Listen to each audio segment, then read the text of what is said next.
एक बार फिर से स्वागत है आप सभी का हमारे YouTube channel DSEL Sidhi for English में। प्यारे बच्चों, पिछले वीडियो लेक्चर में हम लोगों ने बात की थी जेंडर की और हमने पढ़ा था टाइप्स ऑफ जेंडर और ढेर सारे हमने मैस्कुलिन और फेमिनिन जेंडर्स एक दूसरे से चेंज करना सीखा था। आई होप कि जेंडर का जो टॉपिक है वो आपको बहुत अच्छे से क्लियर हो गया होगा। आज हम लोग बात करेंगे बच्चों केस की बात करेंगे। आज हम इसके बारे में पढ़ेंगे कारक। कारक क्या कहलाता है, कितने प्रकार के होते हैं और किनका कैसे यूज करते हैं। तो चलिए शुरू करते हैं आज का वीडियो लेक्चर। तो बच्चों कारक कहलाता क्या है, तो लिखा हुआ है on the basis of word relationship, शब्द संबंध के आधार पर। On the basis of word relationship, शब्द संबंध के आधार पर the different states of a noun are called case. The different states of a noun are called case. संज्ञा की विभिन्न दशाओं को कारक कहते हैं। संज्ञा की विभिन्न दशाओं को हम क्या कहते हैं बच्चों? कारक। कारक कहते हैं, ठीक है। काइंड्स ऑफ केस, कारक के प्रकार। कितने कारक होते हैं? इंग्लिश लैंग्वेज में मेनली 3 का केस होते हैं बच्चों। 3 केसेस। पहला है नॉमिनेटिव केस, पहला जो है वो है नॉमिनेटिव केस, कर्ता कारक। दूसरा है ऑब्जेक्टिव केस, कर्म कारक। और तीसरा है पजेसिव केस, अधिकार या संबंध कारक। ठीक है, अब आइए बात करते हैं वन बाय वन, इनको हम लर्न करना शुरू करते हैं। पहला दिया हुआ है नॉमिनेटिव केस, कर्ता कारक। नॉमिनेटिव केस, कर्ता कारक क्या कहलाता है? नॉमिनेटिव केस, तो ध्यान से सुनिएगा। When a noun is used as a subject in a sentence, जब संज्ञा का प्रयोग किसी वाक्य में कर्ता की तरह किया जाए, सब्जेक्ट की तरह किया जाए, कर्ता की तरह किया जाए, इट्स एन नॉमिनेटिव केस, तो वह कर्ता कारक में संज्ञा होती है। ठीक है, तो जो कारक होता है वो कर्ता कारक होता है बच्चों। फिर से एक बार बता दूं, When a noun is used as a subject, जब नाउन का यूज सब कर्ता की तरह किया जाता है, जब संज्ञा का यूज कर्ता की तरह किया जाता है इन अ सेंटेंस, वाक्य में, it is in a nominative case, तो वह कर्ता कारक में होती है। ठीक है, कर्ता कारक कहलाता है, कर्ता कारक में वो संज्ञा होती है। जैसे एग्जाम्पल देखिए, लिखा हुआ है राम स्पीक्स इंग्लिश। यहां राम जो है नाउन है और वह इस वाक्य का कर्ता है, सब्जेक्ट है। तो यही हमने लिखवाया, जब नाउन का प्रयोग सब्जेक्ट की तरह किसी सेंटेंस में किया जाए, तो यहाँ राम का यूज नाउन है, इसका यूज सब्जेक्ट की तरह किया जा रहा है इस सेंटेंस में, तो यहाँ जो राम है ये नॉमिनेटिव केस होगा। ठीक है, दूसरा एग्जाम्पल देखिए, the house was on fire. यहाँ जो नाउन है हाउस, राइट, वो इस सेंटेंस में सब्जेक्ट की तरह यूज किया जा रहा है। नाउन जो है वो इस सेंटेंस का सब्जेक्ट है, तो जब नाउन सेंटेंस का सब्जेक्ट हो जाए, कर्ता हो जाए, कर्ता की तरह प्रयोग किया जाए, तो उसे हम नॉमिनेटिव केस कहते हैं, कर्ता कारक कहते हैं। ठीक है, तो यहाँ राम जो है और ये हाउस है, ये कर्ता कारक है। इसके बाद आइए बच्चों देखते हैं दूसरा ऑब्जेक्टिव केस, कर्म कारक। ऑब्जेक्टिव केस कर्म कारक, ध्यान से देखिएगा, लिखा हुआ है When a noun is used, जब नाउन का प्रयोग किया जाता है, when a noun is used as an object in a sentence, जब नाउन का प्रयोग ऑब्जेक्ट की तरह सेंटेंस में किया जाता है, ठीक है, तो वहां पास बच्चों उसे कहते हैं हम कर्म कारक। ठीक है, ऑब्जेक्टिव केस में किया जाता है सेंटेंस में, और it works as an object of a verb, या फिर वह वर्ब का ऑब्जेक्ट की तरह जब होता है। ठीक है, कोई वर्ब हो या उसका ऑब्जेक्ट की तरह होता है, तो इट्स इन ऑब्जेक्टिव केस, तो उसे कर्म कारक कहते हैं। अब यहां देखिए सेंटेंस है, ही गिफ्टेड अ कार। यहां जो कार है वो नाउन है। ठीक है, नाउन है, और ये जो यहां ही जो है वो करता है। इस सेंटेंस में जो कार है वो इस सेंटेंस का ऑब्जेक्ट है, कर्म है। यहाँ पास नाउन का यूज ऑब्जेक्ट की तरह किया जा रहा है, इसीलिए यहाँ जो कार है वो ऑब्जेक्टिव केस कहलाएगा, कर्म कारक कहलाएगा। यहाँ देखिए लिखा हुआ है शी इनवाइटेड मी, यहाँ लिखा हुआ है किसी वर्ब का, it works as an object, किसी वर्ब का ऑब्जेक्ट हो, राइट। तो यहाँ जो इनवाइटेड है इसका ऑब्जेक्ट है मी, मी या कोई नेम यहाँ रख सकते हैं, तो ये ऑब्जेक्टिव केस कहलाएगा बच्चों, ठीक है। जैसे यहाँ एक मी की जगह लिख लें इनवाइटेड राधा, ठीक है, राधा, तो यहाँ नाउन है राधा, ठीक है। शी इनवाइटेड राधा, राधा यहाँ नाउन है और ऑब्जेक्ट है इस सेंटेंस का, शी इनवाइटेड राधा, इसका ऑब्जेक्ट है राधा, ठीक है। आपको पता करना है ऑब्जेक्टिव केस, तो बहुत सिंपल है, लिखा हुआ है when we use what, what means क्या, और हु हुम किसे किसको, सेंटेंस में, इन अ सेंटेंस, तो we find answer in objective case, तो हमें ऑब्जेक्टिव केस में आंसर मिलता है। तो यदि आप इस सेंटेंस में क्वेश्चन करें he gifted a car, he gifted a car, question करिए व्हाट डिड ही गिफ्ट, उसने क्या दिया, उपहार में उसने क्या दिया, व्हाट डिड ही गिफ्ट, तो आंसर आता है noun Radha, sorry noun car आता है, ठीक है। He gifted a car, what did he gift, car, तो यहाँ कार जो है नाउन है, ऑब्जेक्ट है सेंटेंस का, तो ऑब्जेक्टिव केस में है। She invited Radha, she invited Radha, question किया हु डिड शी इनवाइट, उसने किसे आमंत्रित किया, हु डिड शी इनवाइट, उसने किसे आमंत्रित किया, तो आंसर मिला राधा को, राधा। तो यहाँ जो राधा जो है वो ऑब्जेक्ट है, ठीक है, ऑब्जेक्टिव केस है, कर्म कारक, ओके, कर्म कारक है, ऑब्जेक्टिव केस है, ठीक है। तो फाइंड करने के लिए आपको दो क्वेश्चन करना है, एक बार फिर से हम इसे अच्छे से क्लियर कर देते हैं। When a noun is used as an object in a sentence, जब नाउन का यूज सेंटेंस में ऑब्जेक्ट की तरह किया जाता है, और it works as an object of a verb, किसी वर्ब का ऑब्जेक्ट की तरह जब ये काम करती है, कर्म की तरह काम करती है, इट्स इन ऑब्जेक्टिव केस, वह ऑब्जेक्टिव केस में होती है। एग्जाम्पल था he gifted a car, he gifted a car, तो यहां हमने क्वेश्चन किया व्हाट डिड ही गिफ्ट, तो आंसर मिला कार, कार नाउन है, ये इस सेंटेंस का ऑब्जेक्ट है, तो ये ऑब्जेक्टिव केस हुआ। दूसरा है शी इनवाइटेड राधा, क्वेश्चन किया हु डिड शी इनवाइट और हुम डिड शी इनवाइट, उसने किसे आमंत्रित किया, तो आंसर मिला राधा, राधा यहाँ नाउन है, ये ऑब्जेक्टिव केस में है, ठीक है।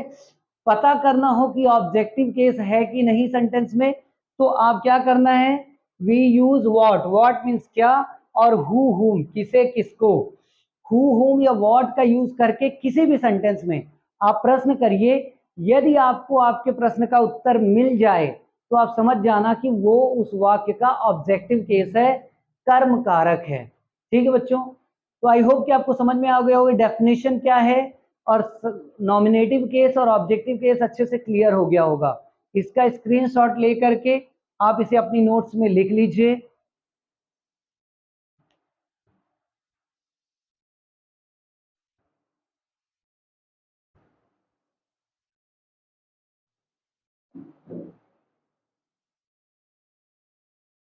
चलिए बच्चों, अब आगे हम लोग बात करते हैं नेक्स्ट केस की, और नेक्स्ट जो केस है वो हमारे सामने है पजेसिव केस। पजेसिव केस को अधिकार या संबंध कारक कहते हैं हम। पजेसिव केस क्या कहलाता है, when a noun shows possession और रिलेशन इन अ सेंटेंस, जब कोई संज्ञा किसी वाक्य में अधिकार या संबंध को दिखाती है, प्रदर्शित करती है, जब कोई संज्ञा किसी वाक्य में अधिकार या संबंध को प्रदर्शित करती है इन अ सेंटेंस, वाक्य में, इट्स इन पजेसिव केस, तो वह अधिकार कारक कंडीशन में होती है, अधिकार कारक में होती है। जब कोई संज्ञा किसी वाक्य में अधिकार या संबंध को दिखाती है, वह अधिकार कारक में होती है। यहां एग्जाम्पल देखिएगा, दिस इज राम्स बुक, यहाँ राम्स बुक जो है राम की किताब, तो किताब पे राम का अधिकार है, तो यहाँ राम्स बुक जो होगा वो होगा बच्चों पजेसिव केस, अधिकार कारक, right. He caught a dog's tail, dog's tail यहाँ जो है डॉग्स टेल कुत्ते की पूंछ, तो वो है possessive case. Dog, dog's tail कुत्ते की पूंछ, तो कुत्ते की बात हो रही है, राइट। यदि आपको देखना हो कि वाक्य में पजेसिव केस है कि नहीं, तो उस वाक्य में आप हुज से क्वेश्चन कर ले। व्हेन वी यूज हुज, किसका किसकी, इन अ सेंटेंस, किसी वाक्य में, we get the answer in possessive case, तो हमें आंसर अधिकार कारक में मिलता है, ठीक है। अब देखिए यहां जैसे एग्जाम्पल दिया है, this is Ram's book, whose book is this, तो आ गया राम्स बुक, ये किसकी किताब है ये, तो आंसर मिल गया राम की किताब। यहां लिखा है he caught a dog's tail, whose tail did he catch, whose tail did he catch, उसने किसकी पूंछ पकड़ी, अ डॉग्स टेल कुत्ते की पूंछ, तो अ डॉग्स टेल जो है वो कौन सा केस हो जाएगा सुचित्र, पजेसिव केस, ये हो जाएगा पजेसिव केस,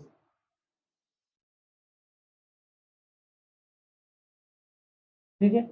यहाँ डॉग्स टेल जो है वो हो जाएगा पजेसिव केस,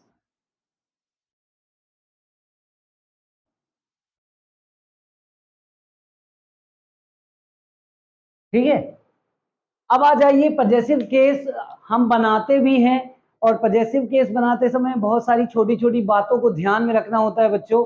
कैसे, देखिए पहला पॉइंट है लिखा है the nouns which are inanimate, sorry animate, the nouns which are animate, animate का मतलब होता है सजीव, सजीव means living, the nouns which are animate and don't end in s, और वो एस में एंड नहीं होती, ऐसी नाउन जो सजीव हो और उसके लास्ट में एस ना आए, वी यूज अपस्ट्रॉफी एस, तो हम अपस्ट्रॉफी एस का यूज करते हैं to make their possessive case, तो उनका अधिकार कारक बनाने के लिए हम अपस्ट्रॉफी एस का यूज करते हैं। जैसे देखिए राम, राम के लास्ट में एस नहीं आ रहा, तो अपस्ट्रॉफी एस लगा दीजिए, राम्स बुक, राम्स बुक, ये चीज आपको ध्यान रखना है, सजीव चीजों के लिए हम ये करते हैं, अपस्ट्रॉफी एस का यूज करते हैं यहाँ पास अभी, ठीक है। आगे आपको बताएंगे और भी कंडीशन।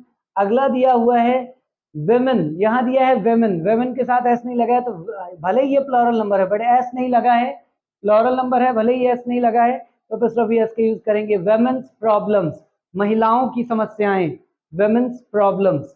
यहाँ लिखा है चिल्ड्रंस गेम्स, बच्चों के खेल, चिल्ड्रंस गेम्स, क्योंकि चिल्ड्रन में एस नहीं रहता, चाइल्ड का प्लूरल नंबर है चिल्ड्रन, तो अपस्ट्रॉफी एस लगा देंगे, चिल्ड्रंस गेम्स, ठीक है, बच्चों के खेल। दूसरा पॉइंट ध्यान से समझिएगा, ध्यान से सुनिएगा, सुनना बहुत जरूरी है। The nouns, the nouns which are animate, the nouns which are animate, ऐसी नाउन जो सजीव हैं, प्लूरल नंबर, बहुवचन है, एंड इन एस, और एस में एंड होती हैं, वी यूज अपस्ट्रॉफी, केवल अपस्ट्रॉफी का यूज हम करते हैं to make their possessive case, उनका पजेसिव केस बनाने के लिए केवल अपस्ट्रॉफी का हम यूज करते हैं, अपस्ट्रॉफी एस का नहीं। जैसे देखिए लिखा है बॉयज, तो बॉयज में यहाँ देखिए एस ऑलरेडी रखा है, तो अपस्ट्रॉफी एस नहीं लगाएंगे, केवल अपस्ट्रॉफी लगा देंगे। बॉयज स्कूल, लड़कों की, बालकों की स्कूल, ठीक है। गर्ल्स कॉलेज, गर्ल्स कॉलेज, लड़कियों का महाविद्यालय, गर्ल्स कॉलेज, लड़कियों का महाविद्यालय। यहाँ यदि हम अपस्ट्रॉफी एस लगा देंगे तो गलत हो जाएगा, क्योंकि यहाँ ऑलरेडी एस लगा है, तो केवल अपस्ट्रॉफी लगा देंगे, केवल अपस्ट्रॉफी लगाएंगे, चॉइस केवल एक है, केवल अपस्ट्रॉफी यहाँ, ठीक है। फिर से मैं बता देता हूं, ऐसी नाउन्स जो एनिमेट हैं, सजीव हो, प्लूरल नंबर में हो, और लास्ट में एंड होती हैं एस में, लास्ट में उनके एस आता है, तो वी यूज अपस्ट्रॉफी, केवल अपस्ट्रॉफी का यूज हम करते हैं उनका पजेसिव केस बनाने के लिए। बॉयज स्कूल, लड़कों की विद्यालय, लड़कों का विद्यालय, गर्ल्स कॉलेज, लड़कियों का महाविद्यालय। लेकिन तीसरा पॉइंट आप ध्यान से देखिए, लिखा हुआ है the nouns which are animate, ऐसी नाउन जो सजीव हैं, सिंगुलर नंबर, एक वचन हो, सिंगुलर नंबर्स हो, एक वचन हो, एंड इन एस, एक वचन हो लेकिन उनके लास्ट में एस आता हो, एस आता हो, वी यूज अपस्ट्रॉफी, या तो हम अपस्ट्रॉफी का यूज करते हैं और अपस्ट्रॉफी एस, या फिर अपस्ट्रॉफी एस का यूज करते हैं to make their possessive case, उनका पजेसिव केस बनाने के लिए। ध्यान से देखिएगा, विकास, कई लोग विकास में लास्ट में एस लिखते हैं, ठीक है, एक होता है विकास, एक होता है विकास। तो यहां लिखा है विकास का बंगला, विकास का बंगला, तो देखिए ऑलरेडी लास्ट में सिंगुलर नंबर है विकास, लेकिन लास्ट में एस आ रहा है, तो आपके पास दो चॉइसेस है, या तो केवल एपोस्ट्रॉफी लगा दो और प्रोनाउंसिएशन भी यही रहेगा विकास, विकासेस नहीं होगा, विकास, विकास बंगलो, विकास बंगलो, विकास का बंगला, ठीक है। या फिर आप ऐसा बोल सकते हो, इसमें भी प्रोनाउंसिएशन चेंज नहीं होगा, विकास ही बोलोगे, विकास बंगलो, विकास का बंगला। देखिए चाहे तो अपस्ट्रॉफी बस लगा दे या अपस्ट्रॉफी एस आप लगा दो, ठीक है, चाहे अपस्ट्रॉफी लगा दे चाहे अपस्ट्रॉफी एस लगा दो, दोनों सही हैं। इसीलिए अगला लिखा हुआ है लुकास, लुकास बाइक, यहां भी लास्ट में एस आ रहा है ना, लुकास बाइक, लुकास की बाइक, तो चाहे अपस्ट्रॉफी लगा दीजिए, ऐसा भी लगा लिख सकते हो लुकास बाइक, राइट, लुकास की बाइक, अपस्ट्रॉफी एस लगा सकते हो, ये भी सही है और ये भी सही है, दोनों सही है, ठीक है। तो इसे ध्यान रखिएगा, ध्यान सुन लीजिए, ऐसी नाउन्स विच आर एनिमेट, सजीव हो, सिंगुलर नंबर्स में हो, एक वचन में हो, लेकिन एंड होती हो एस में, एंड होती है एस में, वी यूज अपस्ट्रॉफी और अपस्ट्रॉफी एस, यहाँ केवल अपस्ट्रॉफी का यूज करेंगे, प्लूरल नंबर हो लास्ट में एस आता हो तो केवल अपस्ट्रॉफी, लेकिन यहाँ दोनों चॉइसेस हैं, अपस्ट्रॉफी अपस्ट्रॉफी एस, दोनों में से किसी का हम यूज कर सकते हैं। तो आई होप कि बच्चों ये तीनों पॉइंट आपको पजेसिव केस बनाने वाले अच्छे से समझ में आ गए होंगे, इनका आप स्क्रीनशॉट ले लीजिए।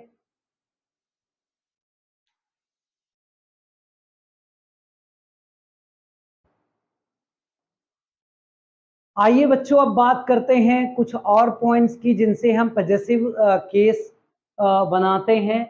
अगला है number 4, if the nouns are compound nouns, compound nouns means संयुक्त नाउन, एक या दो वर्ड से, दो या दो से अधिक वर्ड से मिलकर के जो नाउन बनती हैं, we use apostrophe s, apostrophe s का यूज करते हैं in the last word, last word में या लास्ट उसमें हम वर्ड में यूज कर देते हैं। जैसे देखिए my father in law's house, father's, father apostrophe नहीं लगाएंगे यहाँ, फादर्स इन लॉ हाउस गलत हो जाएगा, my father in law's house, मेरे ससुर जी का घर, my father in law's, last वाले वर्ड में यहाँ आप देखेंगे हमने यूज किया है अपस्ट्रॉफी एस का।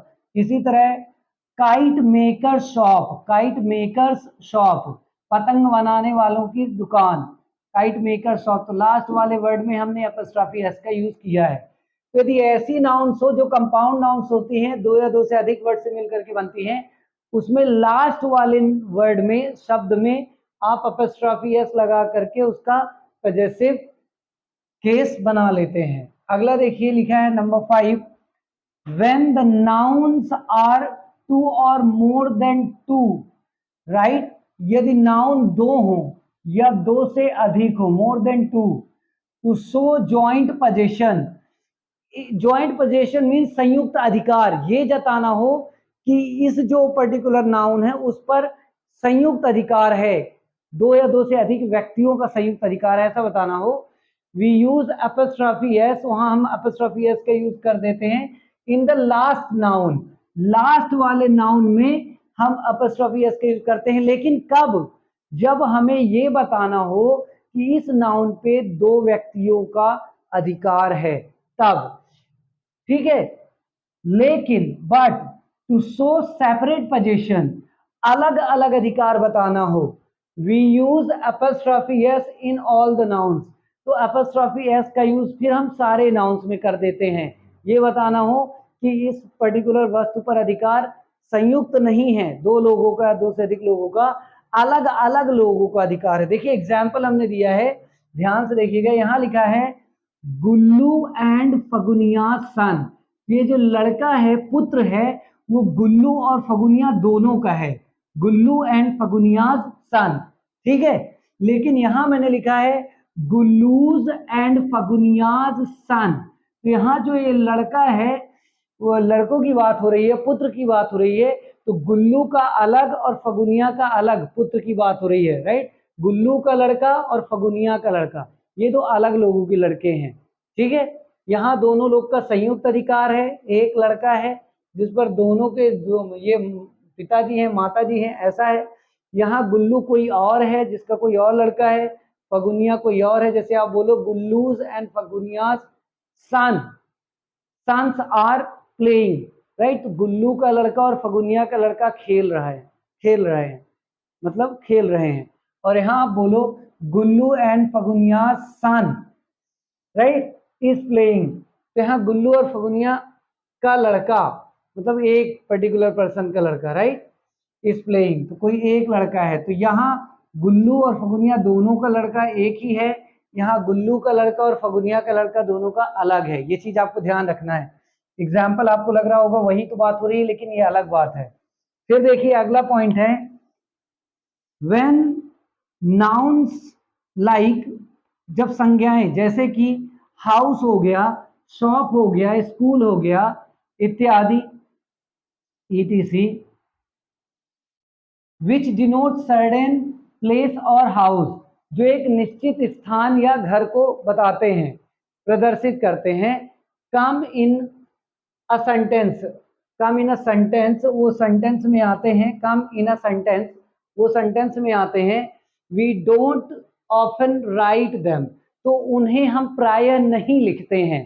ध्यान से सुन लीजिए क्या कहा मैंने, कुछ ऐसी संज्ञाएं जैसे कि हाउस हो गया, शॉप हो गया, स्कूल हो गया, जो एक निश्चित स्थान या घर को बताते हैं, जिससे पता चल जाता है किस जगह की बात हो रही है या किसके घर की बात हो रही है। कम इन अ सेंटेंस, वो सेंटेंस में आते हैं, we don't often write them, तो उन्हें हम प्राय नहीं लिखते। जैसे देखिए यदि मैं बोलूं I went to my uncle's, uncle apostrophe यहाँ हमने लगा दिया s, I went to my uncle's, तो इससे क्लियर हो जाता है कि अंकल के घर। कोई आपसे पूछे वे वर यू, आप बोलते हो I was at my uncle's, तो क्लियर हो जाता है अंकल के घर। तो यहाँ अंकल्स हाउस नहीं बोलते, हम इतना ही बोलते हैं। अगला लिखा है he was at barbers, he was at barbers, barbers जैसे हम बोलते हैं बार्बर अपस्ट्रॉफी एस, तो इससे समझ में आ जाता है कि बार्बर शॉप की हम बात कर रहे हैं, तो वहां शॉप बोलने की जरूरत नहीं है, उसे हम नहीं बोलते हैं, ठीक है। ये पॉइंट समझ में आ गया होगा आपको। अब अगला ये लिखा हुआ है वी यूज ऑफ, हम ऑफ का यूज करते हैं, इसका नॉट अपस्ट्रॉफी, अपस्ट्रॉफी का यूज नहीं करते with non living things, non living things निर्जीव वस्तुओं के लिए हम ऑफ का यूज करते हैं, अपस्ट्रॉफी का यूज नहीं करते या अपस्ट्रॉफी एस का यूज नहीं करते, ठीक है।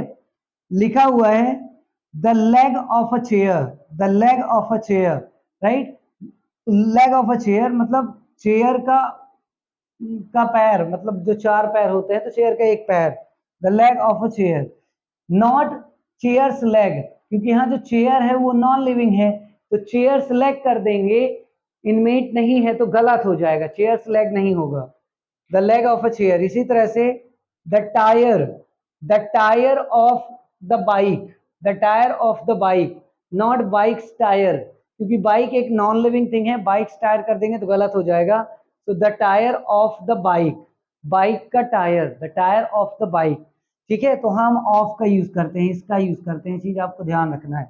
यहाँ भी आप देखिए हमने ऑफ का यूज किया है, इस चीज को आपको ध्यान में रखना है, ऑफ का यूज, ठीक है। लेकिन यहाँ देखिए लिखा हुआ है we use apostrophe s with non living things in the following conditions, non living things के साथ भी हम कुछ परिस्थितियों में ऑफ का यूज कर देते हैं। जैसे देखिए कब, व्हेन वी एड्रेस, जब हम संबोधित करते हैं उन्हें, them, when we address them by considering living things, जब उन्हें हम सजीव मान करके, एनिमेट मान करके उनको हम यूज करते हैं, उनको संबोधित करते हैं, तो वहां हम यूज कर देते हैं अपस्ट्रॉफी एस का। जैसे नेचर्स लॉ, प्रकृति का नियम, नेचर्स लॉ, तो नेचर को हम कंसीडर कर रहे हैं कि लिविंग थिंग है, नेचर्स लॉ, ड्यूटीज कॉल, कर्तव्य की पुकार, duties call, in the clouds lap, in the clouds lap, बादल की गोद में, इन द क्लाउड्स लैप, ठीक है। तो यहाँ हम क्लाउड को लिविंग मान रहे हैं, ड्यूटी को हम लिविंग मान रहे हैं, नेचर को लिविंग, तो ऐसे केस में हम अपस्ट्रॉफी एस का यूज कर देते हैं। इसका भी स्क्रीनशॉट आप ले लीजिए।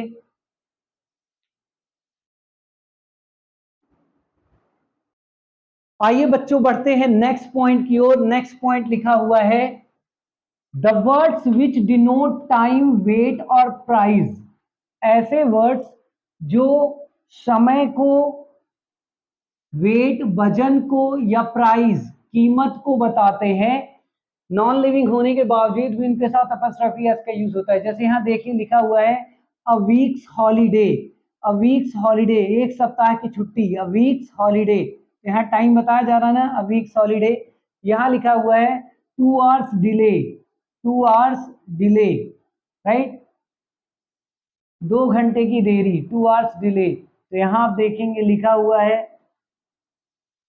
अ पाउंड्स वेट, अ पाउंड्स वेट, 1 पाउंड का वेट, अ पाउंड्स वेट। इसको हम ऐसा कर लें 2 आवर्स डिले, 2 घंटे की देरी, 2 आवर्स डिले।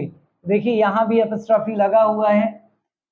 इसके बाद ध्यान देने वाली बात है बच्चों, लिखा हुआ है we sometimes use double genitives, we sometimes use double genitives, double genitive का हम यूज करते हैं, अधिकार बताने वाले 2 ऐसे वहां वर्ड रहते हैं, राइट, डबल जेनेटिव्स का हम यूज करते हैं। It means we use apostrophe, हम अपस्ट्रॉफी का तो यूज करते ही हैं, apostrophe s, right, with noun, with noun which comes after of, of के बाद जो नाउन आती है उसमें हम ऑफ का यूज करते हैं। और पजेसिव प्रोनाउन, पजेसिव प्रोनाउन जो आते हैं mine, yours, ours, their, comes after of, ठीक है। तो अपस्ट्रॉफी का यूज तो हम करते हैं, ऑफ के बाद आते हैं, लेकिन ये पजेसिव प्रोनाउन आते हैं ऑफ के बाद, ये भी डबल जेनेटिव को शो करते हैं, क्योंकि इसमें खुद एस लगा होता है, आप देखेंगे कहीं में, है ना। तो अब जैसे यहाँ देखिए लिखा हुआ है Ram is a friend of Mohan, तो यहाँ देखिए मोहन में अपस्ट्रॉफी एस लिखा हुआ है, ऑफ भी लगा है, अपस्ट्रॉफी एस भी लगा है, तो डबल जेनेटिव की बात हो रही है, पोजीशन में 2 जेनेटिव, ऑफ भी लगा है और अपस्ट्रॉफी भी लगा है। Ram is a friend of Mohan, और यहाँ देखिए प्रोनाउन आ रहा है ऑफ के बाद, right, she is a sister of mine, she is a sister of mine, of भी है, पजेसिव प्रोनाउन भी आ रहा है, डबल जेनेटिव की बात हो रही है, ऑफ भी आ रहा है और पजेसिव प्रोनाउन भी आ रहा है। तो कई बार पजेसिव प्रोनाउन आ जाते हैं, possessive pronoun comes right after of, of के बाद पजेसिव प्रोनाउन आ जाते हैं, ठीक है। या फिर ऑफ के बाद जो नाउन आता है उसमें हम अपस्ट्रॉफी का यूज करते हैं, तो ये चीज आपको ध्यान रखना है। We use apostrophe s with the nouns which comes after of, after of के बाद, ऑफ के बाद जो नाउन आता है उसके बाद हम अपस्ट्रॉफी यस का यूज करेंगे, ठीक है। इसका यूज करेंगे, या फिर हम क्या है, क्या आ सकता है, और possessive pronouns comes mine, yours, ours after of, of के बाद पजेसिव प्रोनाउन आता है, ठीक है। तो यहाँ देखिए पजेसिव, यहाँ हम पजेसिव अपस्ट्रॉफी एस का यूज कर रहे हैं, और यहाँ हम यूज कर रहे हैं पजेसिव प्रोनाउन, ये पजेसिव प्रोनाउन है।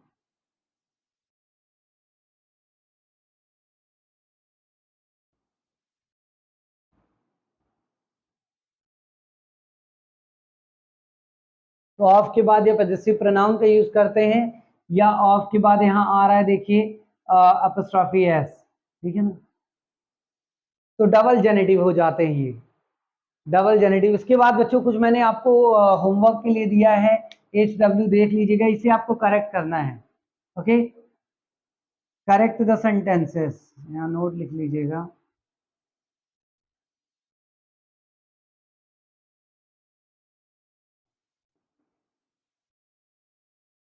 करेक्ट द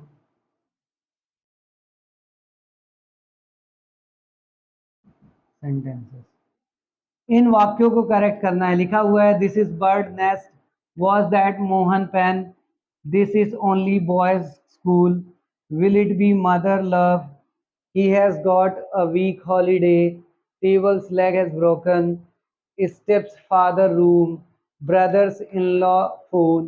तो ये 8 सेंटेंसेस हमने दिए हैं बच्चों, जिन्हें आपको करेक्ट करना है। तो इसे लिख लीजिएगा, इसका स्क्रीनशॉट आप ले लीजिए।